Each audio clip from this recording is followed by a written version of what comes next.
नमस्कार बच्चों, हम लोग एच सी वर्मा का सॉल्यूशन देख रहे हैं। चैप्टर 29 का क्वेश्चन नंबर 31 देखते हैं।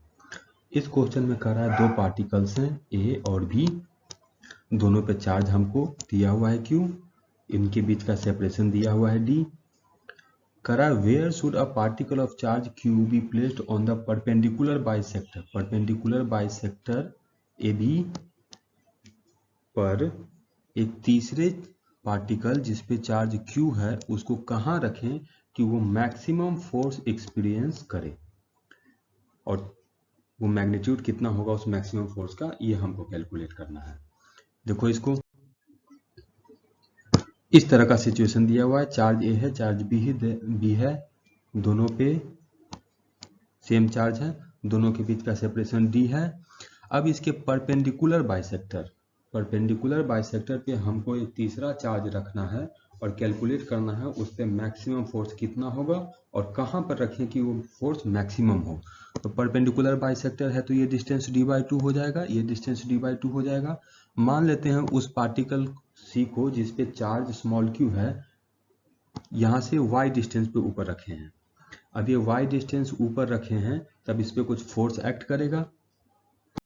इसको देखो इस तरह का सिचुएशन दिया हुआ है, तो सबसे पहले इस लाइन को मिला दो तो ये डिस्टेंस हम लोग कैलकुलेट कर सकते हैं d/2 का square plus y square under root, ये d/2 है और ये y है। इसी तरह से इधर का भी डिस्टेंस सेम हो जाएगा। अगर इस एंगल को थीटा मानते हैं तो यहाँ से लिख सकते हैं हम लोग sine theta equal to d/2 divided by under root d/2 का स्क्वायर प्लस y स्क्वायर। अब चार्ज C पे A के कारण जो फोर्स लगेगा उसका डायरेक्शन इधर होगा, मान लेते हैं मैग्नीट्यूड F है, डायरेक्शन इधर। इसी तरह से चार्ज C पे B के कारण जो फोर्स लगेगा वो इस डायरेक्शन में लगेगा। मैग्नीट्यूड सेम होगा दोनों का, लेकिन डायरेक्शन अलग होगा। मैग्नीट्यूड सेम इसलिए होगा क्योंकि दोनों के चार्ज का मैग्नीट्यूड सेम है और दोनों के बीच का डिस्टेंस सेम है। चार्ज A और चार्ज C के बीच का डिस्टेंस चार्ज B और चार्ज C के बीच के डिस्टेंस के बराबर है और दोनों के चार्ज का मैग्नीट्यूड सेम है, इसलिए फोर्स का मैग्नीट्यूड सेम होगा, डायरेक्शन अलग होगा।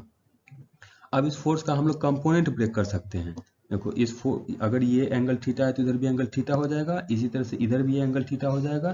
तो इधर एक कंपोनेंट आएगा वो F साइन थीटा आएगा और इधर एक कंपोनेंट आएगा F कॉस थीटा। ये इस फोर्स का कंपोनेंट हो गया, इधर F साइन थीटा और इधर F कॉस थीटा। इसी तरह से इस फोर्स का कंपोनेंट हम लोग ब्रेक कर सकते हैं। इसका इधर कंपोनेंट आएगा F साइन थीटा और इसका एक इधर कंपोनेंट आएगा F कॉस थीटा। अब ये फोर्स और ये फोर्स एक दूसरे को कैंसिल कर देगा और इधर F कॉस थीटा 2 बार आया है तो इधर जो नेट फोर्स होगा वो 2F कॉस थीटा हो जाएगा। मतलब इस पे लगने वाला जो नेट फोर्स होगा वो 2F कॉस थीटा होगा और डायरेक्शन इधर होगा। अब हमको ये मैक्सिमम कैलकुलेट करना है, तो मैक्सिमम कैलकुलेट के लिए देखो ऐसे कर सकते हैं। फोर्स हम जानते हैं F net equal to 2F cos theta और F की वैल्यू हम लोग कैलकुलेट कर सकते हैं। ये कितना हो जाएगा 1/4 पाई एप्सिलॉन नॉट, 2 पहले से है तो 2/4 पाई एप्सिलॉन नॉट, दोनों पे charge Q into Q divided by दोनों के बीच के डिस्टेंस का स्क्वायर इंटू cos थीटा। ये तो फॉर्मूला हो गया। तो दोनों के बीच का डिस्टेंस कितना अंडर रूट d/2 का स्क्वायर प्लस y स्क्वायर, इसका स्क्वायर और cos थीटा।